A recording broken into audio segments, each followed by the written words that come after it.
Hello friends, Radhe Radhe. तो कैसे हैं आप सब? सीए फाउंडेशन बिजनेस लॉ में चैप्टर 4 हमारा चल रहा है। फाइनली ये लास्ट टॉपिक हमारा, इसके बाद चैप्टर 4 हमारा कंप्लीट हो जाएगा। चैप्टर 4 हमारा पूरा बेस्ड था पार्टनरशिप के ऊपर। पार्टनरशिप होती क्या है, पार्टनरशिप के अंदर रजिस्ट्रेशन किस तरीके से करवाया जाता है, ड्यूटीज क्या होती है पार्टनर की, राइट्स क्या होते हैं पार्टनर की, ये सब टॉपिक हमने पिछले वीडियोज के अंदर हमारे कवर किए हैं। रिकॉन्स्टिट्यूशन ऑफ पार्टनर, मतलब ये पार्टनर से रिलेटेड, हमने पार्टनरशिप से रिलेटेड सारे टॉपिक हमने कवर किए हैं। आज का भी हमारा जो लास्ट टॉपिक है वो है पार्टनरशिप के ऊपर ही। डिसोल्यूशन एक पार्टनरशिप का किस तरीके से होता है, क्या होता है, वो सब चीजें हम आज की वीडियो के अंदर जानेंगे। तो अगर आपने पिछले वीडियोस नहीं देखी हैं तो उसका जो लिंक है वो डिस्क्रिप्शन में है, आप लोग जाके चेक कर सकते हैं। आज हम कवर करते हैं dissolution of a partnership. Before the dissolution of a partnership, let's understand the difference between the dissolution of a partnership and the dissolution of partnership firm. Dissolution of a partnership means the end of partnership business, and dissolution of partnership firm means the end of partnership business along with the firm. तो partnership और dissolution of partnership firm में क्या difference होगा? Dissolution of partnership का मतलब क्या होता है कि पार्टनरशिप डिसोल्व हो गई, मतलब पार्टनरशिप खत्म हो गई है, फर्म आपकी चल रही है। डिसोल्यूशन ऑफ पार्टनरशिप फर्म का मतलब क्या होगा कि dissolution of partnership firm, it means partnership तो खत्म हो ही गई है, फर्म भी खत्म हो गई है, फर्म भी डिसोल्व हो गई है, फर्म भी एंड हो गई है।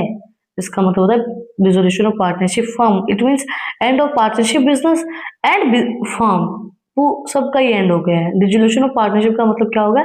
सिर्फ पार्टनरशिप खत्म हुई है, पार्टनरशिप डिसोल्व हुई है, फर्म चल रही है।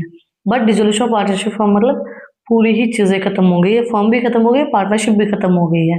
The dissolution of partnership firm means termination of every contractual relationship between the partners and that all the operation which are being performed in a company are suspended and all the assets and liability are settled and disposed of.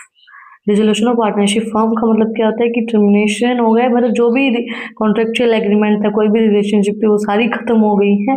Company suspend कर रही है, सारी assets और liabilities को settle down कर रही है, और जो भी चीजें हैं उनको डिस्पोज कर रही है, मतलब हर चीज को खत्म कर रही है कंपनी। एसेट्स उनको सेटल डाउन कर रही है, एसेट्स को बेच रही है, लायबिलिटीज को बेच रही है, सब चीजें सस्पेंड कर दी है कंपनी ने, हर चीज उसकी खत्म हो गई है। Dissolution of partnership firm, it means firm और पार्टनरशिप दोनों ही चीजें खत्म हो गई है। Modes of dissolution. There are some modes by which a partnership can be dissolved, and those are: first was by an act of partners. When a partner agree to dissolve a partnership at a particular time, एक particular time के ऊपर partners ये कह रहे हैं कि हम अपने पार्टनरशिप को डिसोल्व कर रहे हैं, मतलब खत्म कर रहे हैं।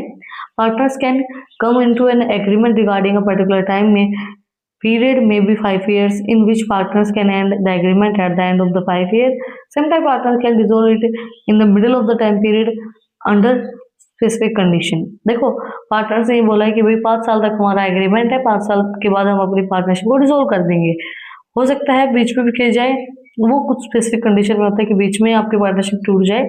नहीं तो अगर आपने बोला 5 साल तक, तो 5 साल तक आप कंटिन्यू करोगे, और अगर आप उस टाइम पे डिसोल्व नहीं करना चाहते तो आपकी मर्जी है, आप डिसोल्व करोगे तो ठीक है, नहीं डिसोल्व करना चाहते तो आप आगे भी कंटिन्यू कर सकते हो। बट एक स्पेसिफिक टाइम पीरियड अगर दिया है तो आप उस टाइम पीरियड पे उसको डिसोल्व करके आप नई पार्टनरशिप एग्रीमेंट बना सकते हो। Bye operation of law, a partnership is the consequences of an agreement which is governed by a law. Therefore, if any unlawful activity is performed, so it will be dissolved. You can make a void valid partnership for legal work.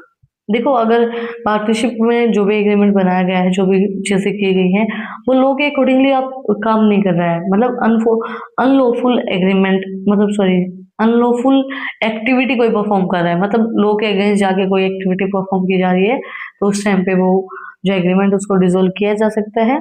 और you can make a valid partnership, आप एक valid partnership बनाओगे जो कि legally काम करेगी। अगर law के अकॉर्डिंगली नहीं होती है तो फिर वो अनलॉफुल एक्टिविटीज के अंदर आती है, और फिर आप उसको डिसोल्व कर सकते हो। आप लॉ के अकॉर्डिंगली काम करोगे। By the courts declares a partnership can be dissolved by the court and the court will only allow under these condition. Court के अकॉर्डिंगली पार्टनरशिप को डिसोल्व करना, कुछ कंडीशंस होती है वहां पे भी।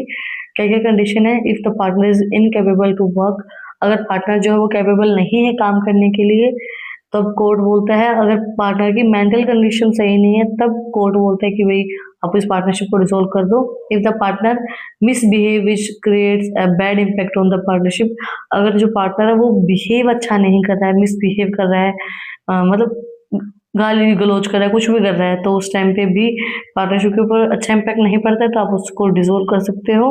If there is a breach of agreement by a partner, मतलब पार्टनर्स के एग्रीमेंट में कोई दिक्कत आ गई है, कोई ब्रीच आ गया है, मतलब झगड़े हो रहे हैं और कोई समस्या आ रही है, तो उस टाइम पे भी उनको डिसॉल्व किया जा सकता है पार्टनरशिप एग्रीमेंट को। Statement of dissolution. Dissolution can be done by filling the statement to the state secretary. The form must contain on the information regarding the partnership name, date and reason for dissolution. अगर आपको मतलब state secretary है उससे आप dissolution करवा रहे हो, तो आप बोल सकते हो कि भाई मुझे फर्म को डिसोल्व करना है, तो आप सारी इन्फॉर्मेशन उसको शो करोगे कि पार्टनरशिप का नाम क्या है, क्या डेट है और किस रीजन से आप पार्टनरशिप को डिसोल्व करना चाहते हो, तो उससे भी आप पार्टनरशिप को डिसोल्व कर सकते हो अपनी। Rights after dissolution. अब डिसोल्यूशन हो गया पार्टनरशिप का, उसके बाद क्या क्या राइट्स रहेंगे। Section 46 of the Indian partnership act 1932 deals with the rights of a partner after dissolution. After the dissolution of a partnership, partners may certain rights regarding the same. सबसे पहले आता है right to an equitable line. On the dissolution of a partner on the firm, every partner is entitled to a certain rights, like the right to have the property of firm used in the payment of debt and liability, and the right to have a surplus distributed among all the partners. जब dissolution हो रहा है firm का, तो भाई जो भी surplus बचती है, कोई एसेट्स बचती है, तो वो उनके अंदर डिस्ट्रीब्यूट होनी चाहिए, उसका राइट है। Right to return of premium at the time of the partnership, partners में an amount in the form of premium which the partnership dissolve, partners get the premium according to the agreement. Partners का ये right है कि जो अगर firm dissolve हो रही है, पार्टनरशिप डिसॉल्व हो रही है, तो अगर उनको प्रीमियम उनका बचता है, तो वो प्रीमियम उनको मिलेगा एग्रीमेंट के accordingly. Rights where partnership contract is revoked for fraud for other reason. If any partner agree to join a firm by fraud or a misrepresentation by the other partner, if he finds so, he has the right to put an end of the partnership agreement. अगर कोई भी partner है वो agree कर रहा है, join कर रहा है फर्म को फ्रॉड से और शो करके, तो अदर पार्टनर्स के पास, अगर अदर पार्टनर्स को पता चल रहा है, तो वो पार्टनरशिप एग्रीमेंट को खत्म कर सकते हैं। ये उनके पास राइट होता है कि वो पार्टनरशिप एग्रीमेंट का एंड कर सकते हैं, अगर उनको पता चलता है कि आपके साथ फ्रॉड हो रहा है या कोई गलत चीज आपको शो की गई है जो कि नहीं है। Right to restrain the use of the firm's name और property after the dissolution of a partnership, the partners has right to stop other partner from using the same name of the firm.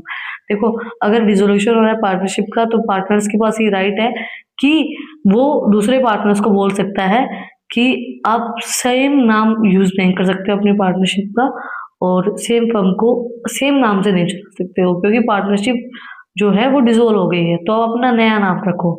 The right to earn personal profit by using the firm's name. If any on the dissolution, the partners has the right to use the name of the firm as he buy goodwill of the firm and can earn profit from it।